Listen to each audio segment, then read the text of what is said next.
Joining me now on Zoom is the Nigerian journalist and political analyst, Comrade Martin. Good afternoon and welcome to Newsbeat, Comrade. Good afternoon, and thank you for having me. Great. What's the euphoria now in Nigeria as a build-up to the election in the next 24 hours? The stakes are high. Everyone is expectant. People are brandishing their voter cards. Everyone is looking up to tomorrow. We can't wait to have 8:30 a.m. tomorrow to vote because it's a day that will decide the next step of Nigeria. Many people believe that it is either we exist or fail to exist if we get it wrong.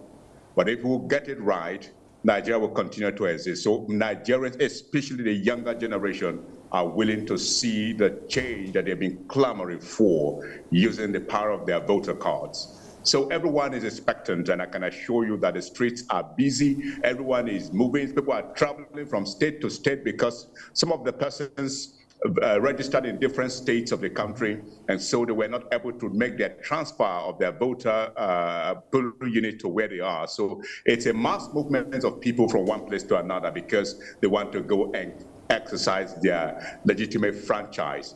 They want to exercise, they want to be a part of history that will bring a new Nigeria. Because this is what we feel, that this election will define the next phase of Nigeria. Just like the Prof was talking in the interview I watched a while ago. If Nigeria gets it right, West Africa will get it right. Africa will get it right. A lot of people will get it right because we decide a lot of things in Africa. Okay, Comrade. And so this is what we are willing to do. Right.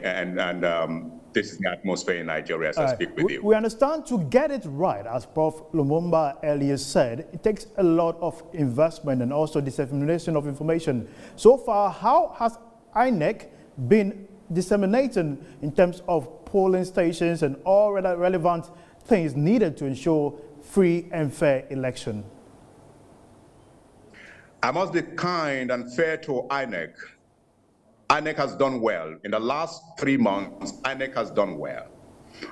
The hitches we had was from the collection of voter card, and after then, in terms of disseminating information to people about where you can vote, how to identify your vote, INEC has done well.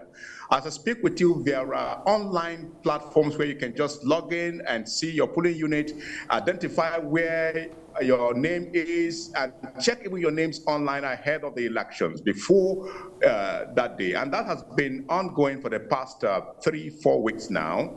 And so I must give credit to Independent National Electoral Commission for all that they've done by disseminating the appropriate information, timely and adequate information to Nigerians to identify and locate their polling unit. I think it's massive. This is the first time I can see INEC doing extraordinary well, going beyond the conventional way, and of course using different communication channels. Okay. They don't just rely on the internet, the social media, the radio, and all of that. There are community tank criers and all of that.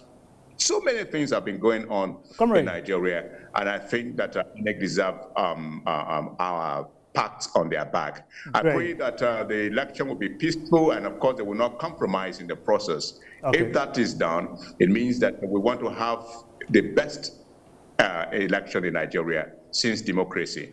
I'm sure peace is an expensive commodity as of now as we build up to the election. There are already reports of insecurities where an aspiring Senate and his entourage has been shot and burned to death. How are security personnel preparing to ensure safety for citizens before, during, and after the elections? Well, it's unfortunate that in this era where people no longer resort to ballot snatching and all of that, we have stories in Nigeria where opponents are scared of their own opponents. Aspirants are scared that the next person is more popular than me, they can resort to killing. And my hearts, and of course, Nigerian, our heart goes to the senatorial candidate of the Labour Party that was killed in Enugu State, and many others that were shot. Our heart goes to them. We pray that God would grant them the hearts to bear the loss. But of course, we want to call on those who are resorting to gun in the name of election to desist from it. The security agency are doing the best it could. I have seen I heard where the president had meetings with the security chiefs and gave them a marching order to make sure that they are ruthless with anybody that will try to disrupt the process. And they've mobilized so many policemen across the country. Comrade. And we hope that they would do their duty diligently. I'm sure we'll come back to you for more updates in the build-up to the election in the subsequent bulletins. Thanks for giving us such an insightful information.